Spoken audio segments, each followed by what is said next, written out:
favorite ng aking pamilya. Since I'm going to use air fryer, hindi ko siya kakat ng piece dito. Dapat firm ito pag binili nyo. Yun yung preskong presko. I'm not sure if I can cook it now because I'm gonna do the laundry. Pero pinrepair ko na po siya para mabilis lang po kasi ito sa air fryer. Wala pa yatang 4 minutes yata yung ginawa ko noon the last time. Hi Pinay po ang channel ko. So kung gusto nyo pong masundan kung ano yung niluluto ko, ito po yung pagkain po ng pamilya namin. Tapos olive oil. Tapos lalagyan ko lang po yan ng lemon juice. Marami po ako nilalagay na olive oil kasi po gustong gusto ko po ang lasa ng olive oil. Ganun din po yung pamilya ko. Ito, naka-ready na siya. After kong minarinate yung aking salmon or salmon, ito namang back ribs from pork loin. Walang pinagkaiba po. Dry rub ko, yun at yun pa rin. Garlic, onion, granulated powder with thyme and paprika. Plus olive oil. That's it. And then you can cook that anytime. Kunin nyo lang sa fridge nyo.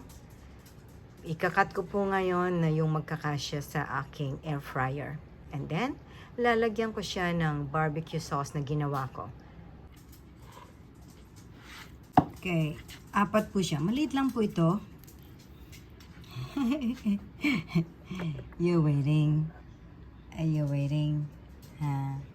Are you waiting? Yes. Look at it. I'm gonna give you food. Just wait, okay? Alright. So, balik tayo. Bali 4 kasi maliit lang po yan. Pero masarap yan. At saka malambot.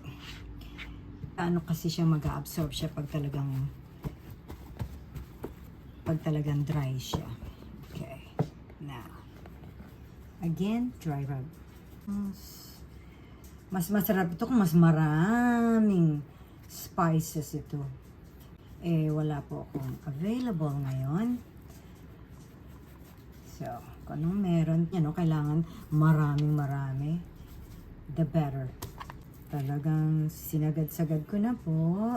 Kasi masarap po kasi pagka paikutan nyo ha. Masarap kasi yan talagang malasang malasa. Sa atin po, iba ang pagmamarinate natin ng mga barbecue natin. Ano? Ang problema po yan. Mas masarap nga yung katulad ng talagang flavor natin ng mga Pinoy. Eh wala po akong available na pang Pinoy na pang marinate. Kung anong meron po ako, yun ang gagamitin ko. So nasa sa inyo po yun. Mas makapal pa dyan pag nag-dry rub. Tapos lagyan nyo sa ref ng matagal, overnight or 48 hours, the better, 24 hours din. Nasa sa inyo. So every time na magluluto kayo, pupuli lang. Yan na siya. Diba? Mga Japanese, mga special yung mga kanilang mga karne kasi minamassage nila, ganon.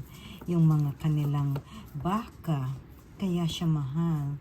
Ito naman minamasa-masahe mo ang iyong karne para masarap. Wow, Russell, you're really, are you okay?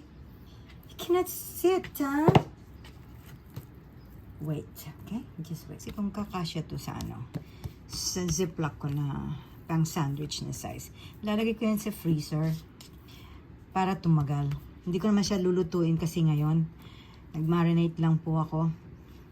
Lalagyan ko siya ng olive oil na para mas malasa. So hopefully na-absorb na yung dry niya. Ang tawag po doon sa mga sangkap is dry rub. Kasi tuyo. Can't go wrong with olive oil. Kasya lahat. Sandwich ziplock po yan. So, 4 na yan. Tanggalin natin. Ang kalat. tatanggalin ang kalat. Paper towel po yan sa ilalim kasi para po hindi madulas pag nagkakat po kayo. Pag gumagamit ka ng chopping board. Wet paper towel or kung may towel kayo or anything, meron po akong paper towel para diretso tapon na po. You can cook this without any mess na mag-i-enjoy kayo using air fryer na hindi kayo mapapagod maghugas. Ito na po ang end result.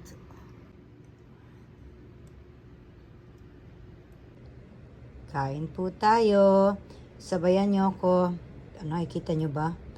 Ang ganda ng pagkaluto, oh. Meron po akong chicken de blanc. Ang sarap po ito na may cheese. Ayan na aking kanin. Oh my God, so good ng... Ang sarap. Ang sarap. I-try ko nga pagaluin. Wow. Ang sarap ng salmon or salmon. Wow. Wow. So good combination. Ang sarap. Sabayan niyo ako. Nakatry niyo po ito, hindi niyo pagsisisihan. Ito, wala pong waste yan. Uubusin ko po yan. Kung meron po kayong gustong ipaluto, comment lang po. Nasa air fryer in the mood po ako ngayon. Dahil tinuturuan ko po ang anak ko kung paano gumamit ng air fryer. Napakasimple lang. To all college student, you can cook the best food using air fryer in a culinary way. I'll teach you. If you want me to continue this, please make a comment or like this. My channel is Hi Pinay. Okay, this is it. Wow, my plate's so clean. The last is the skin. I love the skin. Look at that. It's not that crunchy now, but it's still good. Alright. Okay, let's bite. No rest. No rest, no rest, no rest. Wow. Thank you.